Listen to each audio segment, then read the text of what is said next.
বন্ধুরা তোমরা সবাই কেমন আছো? আশা করি সবাই ভালো আছো। অভিজিৎ ব্লগের নতুন একটা ব্লগে তোমাদের স্বাগত। তো তোমরা যারা চ্যানেলটাকে সাবস্ক্রাইব করে দিও। আজকে 25 বৈশাখ 8ই মে 2024 রবীন্দ্রনাথ ঠাকুরের 163তম জন্মবার্ষিকী। তাই আজকে জোড়াসাঁকোতে চলে এসেছি কলকাতা। তো তোমাদের পুরো জোড়াসাঁকো ঠাকুর বাড়িটা ঘুরে দেখতে থাকো আমার সাথে। তো বন্ধুরা তোমরা যদি জোড়াসাঁকো ঠাকুর বাড়িতে আসতে চাও তাহলে বাঁদিকের রাস্তাটা দেখতে পাচ্ছ এমজি মেট্রো, আর ডান দিকের রাস্তাটা দেখতে পাচ্ছ গ্রিসপাং মেট্রো। তোমরা দেখতে পাচ্ছ জোড়াসাঁকো ঠাকুর বাড়ি এসে পৌঁছে গেছি। এই হচ্ছে জোড়াসাঁকো ঠাকুর বাড়ির গেট। তো বন্ধুরা তোমাদের গিরিশ পার্কের উপর জোড়াসাঁকো ঠাকুরবাড়ি যে তোরণটা দেখলাম, তো ওখান থেকে 5 মিনিট ভেতরে হেঁটে আসলে তোমরা এখানে জোড়াসাঁকো ঠাকুরবাড়ি মেন গেটটা বা রবীন্দ্রভারতী মেন গেটটা পাবে। এখানে দেখতে পাচ্ছ জোড়াসাঁকো ঠাকুরবাড়িকে কলকাতা হেরিটেজের পক্ষ থেকে তকমা দেওয়া হয়েছে, সেই বোর্ডটা লাগানো রয়েছে। আর এই হচ্ছে রবীন্দ্রভারতী বিশ্ববিদ্যালয় বা জোড়াসাঁকো ঠাকুরবাড়ি মেন যে বাড়ি, সেটা রবীন্দ্রনাথ ঠাকুরের কলকাতার যে বাড়ি। তো চলো বন্ধুরা এবার ভেতরে ঢোকা যাক। তো ভেতরে ঢুকে আজকে 25 বৈশাখ যেহেতু খুব সুন্দরভাবে প্রোগ্রাম হচ্ছে, তাই তোমাদের আজকে পুরো ভেতরটা ঘুরে দেখাবো। আর দেখতে পাচ্ছ চারিদিকটা খুব সুন্দরভাবে সাজানো, পুরো বাড়িটাই দেখতে পাচ্ছ যেদিকে তাকাবে পুরোটাই লাল, আর চারিদিকটা গাছপালা দিয়ে খুব সুন্দরভাবে সাজানো। তো গেট থেকে ভেতরে ঢুকতেই আজকে 25 বৈশাখে সারাদিনে কী কী প্রোগ্রাম আছে সেটা ওনারা লিস্ট দিলেন আমাকে। তো বন্ধুরা তোমরা দেখতে পাচ্ছ এই হচ্ছে কলকাতা জোড়াসাঁকো ঠাকুরবাড়ি, যেটা সম্পূর্ণ লাল রঙের, এবং গাছপালাগুলো দেখছো খুব সুন্দরভাবে সাজানো হয়েছে। আর এবছর মাঠে প্রোগ্রাম হয়নি, তাই মাঠটা দেখতে পাচ্ছ তোমরা। আর এখানে দেখতে পাচ্ছ খুব সুন্দর একটা কোষ্ঠী পাথরের রবীন্দ্রনাথের মূর্তি রয়েছে, যেটা কলকাতা পৌর সংস্থার পক্ষ থেকে দেওয়া হয়েছে, হেরিটেজ তকমা দেওয়া হয়েছে যে জন্য, তাই জন্য। আর খুব সুন্দরভাবে দেখতে পাচ্ছ ফুল এবং গোলাপ দিয়ে সাজানো হয়েছে দেখতে পাচ্ছ। তো এখানে দেখতে পাচ্ছ প্রচুর মানুষ একসঙ্গে মালা দিয়েছে, আমিও এখানে মালা দিয়েছি। তো বন্ধুরা রবীন্দ্রনাথ ঠাকুরের ঠিক মূর্তির পাশেই আরেকটি কোষ্ঠী পাথরের মূর্তি রয়েছে, যেটা মহর্ষি দেবেন্দ্রনাথ ঠাকুরের মূর্তি। আর এখানে দেখতে পাচ্ছ খুব সুন্দরভাবে সেখানেও মাল্যদান করা হয়েছে। তো বন্ধুরা এরপর তোমরা বাঁদিকে ঘুরলেই দেখতে পাবে কীর্তিন্দ্রনাথ ঠাকুরের পুঁথি সংরক্ষণ এবং চর্চা কেন্দ্র। তো দেখতে পাচ্ছ এই বিল্ডিংটায় ওনার চর্চা কেন্দ্র এবং পুঁথি সব সংরক্ষিত আছে। আর এখানে দেখতে পাচ্ছ খুব সুন্দর একটা শিমুল গাছ রয়েছে এবং পাশাপাশি একটা পলাশ গাছও রয়েছে। তো তার ঠিক উল্টো দিকে তোমরা দেখতে পাবে রথীন্দ্র মঞ্চ, রবীন্দ্রভারতী সোসাইটি, যেখানে বিভিন্ন প্রোগ্রাম হয়।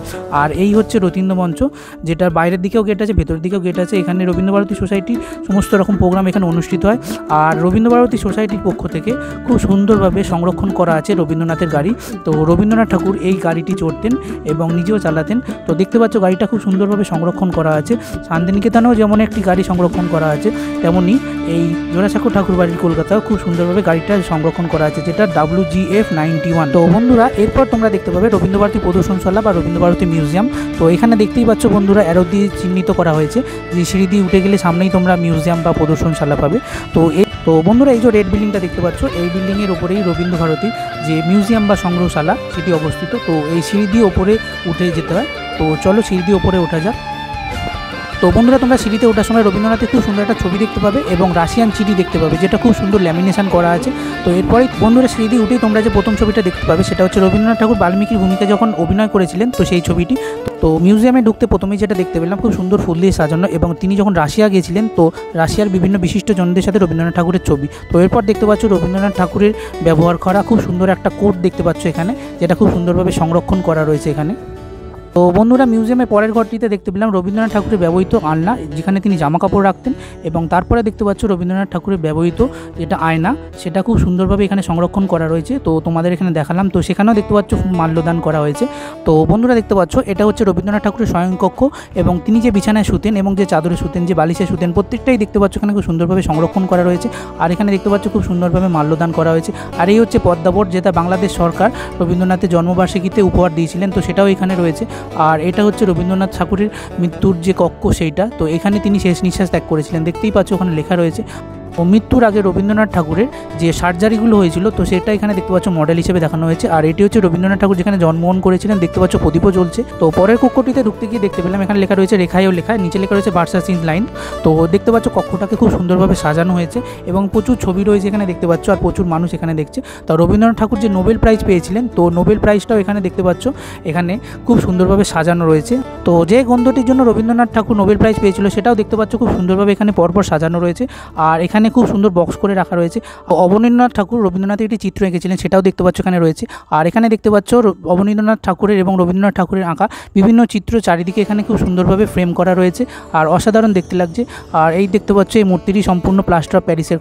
তো এখানে দেখতে পাচ্ছ স্মরণে বর্ণনে রবীন্দ্রনাথ ঠাকুর লেখা রয়েছে। তো রবীন্দ্রনাথ ঠাকুরকে এখানে শ্রদ্ধা জ্ঞাপন করা হয়েছে তার জন্মবার্ষিকীতে। তো বন্ধুরা জোড়াসাঁকো ঠাকুরবাড়ির সংগ্রহশালার ঠিক উল্টো দিকে তোমরা পাবে বিচিত্রা ভবন। তো দেখতে পাচ্ছ এই হচ্ছে বিচিত্রা ভবনের গেট। তো এখান দিয়ে ভেতরে ঢুকতে হয়। তো এখানে একটি সিঁড়ি আছে। তো চলো এই সিঁড়ি দিয়ে ওপরে উঠে তো এখানে আরেকটি সংগ্রহশালা আছে, তো ওখানে রবীন্দ্রনাথ ঠাকুরের অন্যান্য সমস্ত জিনিস এখানে রয়েছে। তো এখানে দেখতে পাচ্ছ খুব সুন্দর একটা বিরাট জায়গা রয়েছে। তো বন্ধুরা এই বিচিত্রা ভবনের ভেতরে দেখতে পাচ্ছ খুব সুন্দর একটি বড় কক্ষ রয়েছে, যেখানে রবীন্দ্রনাথ ঠাকুরের ব্যবহৃত বিভিন্ন জিনিস এবং বিভিন্ন পুঁথি এখানে রয়েছে। তো এখানে দেখতে পাচ্ছ একটি বিরাট ছবি রয়েছে। তো এই ছবিতে দেখতে পাচ্ছ মাল্যদান করা হয়েছে এবং খুব সুন্দরভাবে সাজানো হয়েছে। এখানে দেখতে পাচ্ছ রবীন্দ্রনাথ ঠাকুরের ব্যবহৃত বিভিন্ন জিনিস রয়েছে। আর তারপরে তোমরা দেখতে পাবে যে রবীন্দ্রনাথ ঠাকুরের ছড়ি এবং তার তানপুরাও এখানে রয়েছে। তো এখানে দেখতে পাচ্ছ রবীন্দ্রনাথ ঠাকুর এশিয়ার যে ম্যাপ সেটা খুব সুন্দরভাবে হাতে এঁকেছিলেন, সেটাও এখানে রয়েছে দেখতে পাচ্ছ। আর এখানে দেখতে পাচ্ছ তার ব্যবহৃত খুব সুন্দর সুন্দর কাঠের বিভিন্ন জিনিস এখানে রয়েছে। তো বন্ধুরা তোমরা ভেতরে প্রবেশ করলেই দেখতে পাবে অবনীন্দ্রনাথ ঠাকুরের ছবি রয়েছে এবং তার বিভিন্ন লেখা বই এখানে রয়েছে দেখতে পাচ্ছ। তো বন্ধুরা অবনীন্দ্রনাথ ঠাকুরের ছবি নিজেই তোমরা অবনীন্দ্র রচনাবলী পেয়ে যাবে। এখানে প্রচুর সংখ্যা রয়েছে দেখতে পাচ্ছ। আর এখানে দেখতে পাচ্ছ প্রচুর ছবি রয়েছে এবং তার বৃদ্ধকালের ছবিও এখানে রয়েছে দেখতে পাচ্ছ। আর প্রচুর জিনিসপত্র রয়েছে এবং সেগুলোকে খোদাই করা রয়েছে দেওয়ালে খুব সুন্দরভাবে এখানে। আর প্রতিটি জিনিস খুব সুন্দরভাবে এখানে বোঝানো হয়েছে দেখতে পাচ্ছ, জাস্ট অসাধারণ দেখতে লাগছে। এখানে চেয়ারও রয়েছে ওনার ব্যবহৃত। আর এরপরে দেখতে পাচ্ছ রবীন্দ্রনাথ ঠাকুরের বংশ তালিকা রয়েছে। তো ওনার বংশে কজন ছিলেন এবং কে কে আছেন সমস্তই তোমরা এখানে বন্ধুরা এখানে দেখতে পাচ্ছ ঠাকুরবাড়ির চারিপাশের এলাকা এবং রাস্তাটা খুব সুন্দরভাবে এখানে আঁকা হয়েছে এবং খুব সুন্দরভাবে এখানে দেখানো হয়েছে। তো বন্ধুরা এখানে দেখতে পাচ্ছ বিশ্বকবি রবীন্দ্রনাথ ঠাকুরের স্ত্রী মৃণালিনী দেবীর ছবির সামনে মাল্যদান করা হয়েছে। আর এখানে দেওয়াল চিত্রে খুব সুন্দরভাবে তার অল্প বয়সী স্ত্রীর সাথে এখানে খুব সুন্দর একটি ছবি রয়েছে। আর তারপরেই তোমরা এখানে দেখতে পাবে যে মৃণালিনী দেবীর ব্যবহৃত খুব সুন্দর একটি আয়না, যেটা তখনকার দিনে খুব ব্যবহৃত হতো, সেটা রয়েছে। তো এখানে দেখতে পাচ্ছ তাদের ব্যবহৃত বিভিন্ন জিনিস, পাকা থেকে শুরু করে খুব সুন্দর সুন্দর ব্যবহৃত জিনিস এখানে রয়েছে। তো রবীন্দ্রনাথ ঠাকুরের জীবনের বিভিন্ন কাহিনী দেখতে পাচ্ছ এখানে দেওয়ালে বর্ণিত করা হয়েছে। এখানে দেখতে পাচ্ছ ঠাকুরবাড়ির সেই পুরনো খিড়কি দেওয়া জানলা, যেখান থেকে রবীন্দ্রনাথ ঠাকুর প্রকৃতি দেখতেন। তো এরপরেই তোমরা দেখতে পাবে রবীন্দ্রনাথ ঠাকুর এবং অবনীন্দ্রনাথ ঠাকুরের খুব সুন্দর এখানে দেখতে পাচ্ছ দুটি চেয়ার রয়েছে। তো এখানে দেখতে পাচ্ছ ঠাকুরবাড়ির রান্নাঘর। তো এই জায়গাটায় ঠাকুরবাড়ির রান্না হতো। তো রবীন্দ্রভারতী মিউজিয়াম থেকে বেরোতেই তোমরা ডান দিকে দেখতে পাবে কলা ভবন। ও জোড়াসাঁকো ঠাকুরবাড়ির এই হচ্ছে কলা ভবনের হোস্টেল, যেখানে ছাত্রছাত্রীরা থাকেন। তো এখানে ছাত্রছাত্রীদের থাকার ব্যবস্থা এবং খাওয়ার ব্যবস্থাও রয়েছে। বন্ধুরা আজ সকালবেলা থেকে বৃষ্টি হওয়ার সম্ভাবনা ছিল, বাট হয়নি। আর এই মেঘলা আকাশ আর এই জোড়াসাঁকো ঠাকুরবাড়ির কম্বিনেশনটা জাস্ট অসাধারণ লাগছে। তো তোমরা এনাকে প্রত্যেকেই চেনো। তো স্বয়ং রবীন্দ্রনাথ ঠাকুরের সঙ্গে জোড়াসাঁকো ঠাকুরবাড়িতে দেখা হয়েছিল। এখানে দেখতে পাচ্ছ রবীন্দ্রভারতী বিশ্ববিদ্যালয়, এটি আরেকটি গেট, যেটা গণেশ টকিজের স্মার্ট বাজারের সামনেই অবস্থিত। তো এই গেট থেকে ভেতরে ঢুকলে তোমরা দেখতে পাবে এখানে খুব সুন্দর মেলা বসেছে এবং প্রচুর ছবি রয়েছে রবীন্দ্রনাথ ঠাকুরের। আর দিকে দেখতে পাচ্ছ কাঠের বিভিন্ন জিনিস রয়েছে। আর এখানে অক্সিডাইজের বিভিন্ন দুল থেকে শুরু করে মেয়েদের সমস্ত জিনিস রয়েছে। তো বন্ধুরা রবীন্দ্রভারতীতে জোড়াসাঁকো ঠাকুরবাড়িতে মূল যে আকর্ষণ সেটা হচ্ছে এখানে খুব সুন্দর সাংস্কৃতিক অনুষ্ঠান হয় সারাদিন ব্যাপী। এবং এখানে দেখতে পাচ্ছ প্রচুর লোক এসছে এখানে একসাথে। বন্ধুরা সারাদিন ব্যাপী এখানে অনুষ্ঠান হয়। তো সকালবেলা বিভিন্ন সঙ্গীত শিল্পীরা আসে এবং সন্ধ্যেবেলা 5:30 থেকে 8:30 9টা অবধি অনুষ্ঠানটা হয়, সেটা রবীন্দ্রভারতীর বিভিন্ন ছাত্রছাত্রীরা করে। বন্ধুরা এটা হচ্ছে মহর্ষি ভবন, যেটা রবীন্দ্রনাথ ঠাকুরের পিতা দেবেন্দ্রনাথ ঠাকুরের নামে নামাঙ্কিত করা হয়েছে। তো এখানে দেখতে পাচ্ছ খুব সুন্দর একটা ফলক রয়েছে, ফলকে এটা উল্লেখও করা রয়েছে। তো ঠাকুরবাড়ির এটা একটা পপুলার জায়গা। তো জোড়াসাঁকো ঠাকুরবাড়ি মিউজিয়ামের ঠিক ডান দিকেই তোমরা দেখতে পাবে এই মহর্ষি ভবন। তো মহর্ষি ভবনও সম্পূর্ণ লাল এবং দেখতে পাচ্ছ ভেতরটা পুরো সাদা। আর এখানে দেখতে পাচ্ছ প্রচুর মানুষ এখানে এসছে, খুব ভিড় এখানে। আর এখানে দেখতে পাচ্ছ খুব সুন্দর একখানে ঝাড়বাতি রয়েছে। তো এইখান দিয়ে ভেতরে গেলেই তোমরা ঠাকুর দালান পাবে। তো এখানে দেখতে পাচ্ছ ওই যে সামনের জায়গাটা দেখা যাচ্ছে, তো ওই জায়গাটা সন্ধ্যেবেলা লাইট অ্যান্ড সাউন্ড হয়। তো চলো বন্ধুরা তোমাদের ভেতরে গিয়ে দেখাচ্ছি।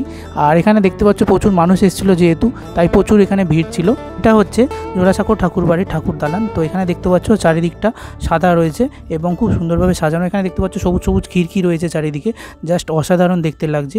আর এখানে দেখতে পাচ্ছ প্রচুর মানুষ এসে ভিড় করেছে। তো ঠাকুরবাড়ির অন্দরমহলের এই যে ধাপিগুলো দেখতে পাচ্ছ, এখানে সকালবেলা যে বৈতানিক গীতি হয়েছিল তাই দেখতে পাচ্ছ এখানে মাইক ফিট করা রয়েছে। আর এই জায়গাটা দেখতে পাচ্ছ প্রচুর এখানে মানুষ বসার জন্য জায়গা করা হয়েছে, যেহেতু বিকেলে এখানে প্রোগ্রাম হবে। আর ঠিক এই জায়গাটায় লাইট অ্যান্ড সাউন্ড শো করা হয়। তো এখানে দেখতে পাচ্ছ এটি হচ্ছে জোড়াসাঁকো ঠাকুরবাড়ির আরেকটি অন্দরমহল, তো যেখানে রবীন্দ্রনাথ ঠাকুরের গাড়ি রাখা থাকতো এবং পরিবারের অন্য সদস্যদেরও গাড়ি থাকতো। এখানে দেখতে পাচ্ছ রবীন্দ্রভারতী সোসাইটির পক্ষ থেকে একটি জায়গা করা হয়েছে। জোড়াসাঁকো ঠাকুরবাড়ি মিউজিয়াম থেকে বেরোনোর পথে আর একটি ঠাকুর দালান দেখতে পেলাম, তো তাই জন্য এখানে একটা ভিডিও বানালাম। এখানে ভাইবটা জাস্ট অন্যরকম। তো বন্ধুরা তোমরা যদি জোড়াসাঁকো ঠাকুরবাড়িতে আসতে চাও কলকাতা, তাহলে তোমাদের শেয়ার অ্যাভিনিউতে নেবে, বাসে বা মেট্রো করে আসতে হবে। আর অন্যদিন যদি তোমরা আসো তাহলে 10 টাকা এন্ট্রি ফি লাগবে। আজকে যেহেতু 25শে বৈশাখ, তাই জন্য আজকে সব কিছু ফ্রি। তো এখানে দেখতে পাচ্ছ পিঙ্ক কালারের খুব সুন্দর সুন্দর ফুল দেখতে পেলাম, তাই তোমাদের সাথে ভিডিওটা শেয়ার করলাম। তো বন্ধুরা জোড়াসাঁকো ঠাকুরবাড়িতে অন্যতম জিনিস যেটা দেখলাম সেটা হচ্ছে রবীন্দ্রনাথ ঠাকুরের বংশতালিকা বা ফ্যামিলি ট্রি। তো সেটা তোমাদের সাথে শেয়ার করলাম। তো তোমরা জানিও কেমন লাগলো এই ভিডিওটা। তো তোমাদের রবীন্দ্র জয়ন্তী ব্লগ কেমন লাগলো কমেন্ট করে জানিও। আর দেখতে থাকো Abhijit blog, like share subscribe করতে ভুলো না। তো বাই বন্ধুরা, দেখা হচ্ছে নেক্সট ব্লগে।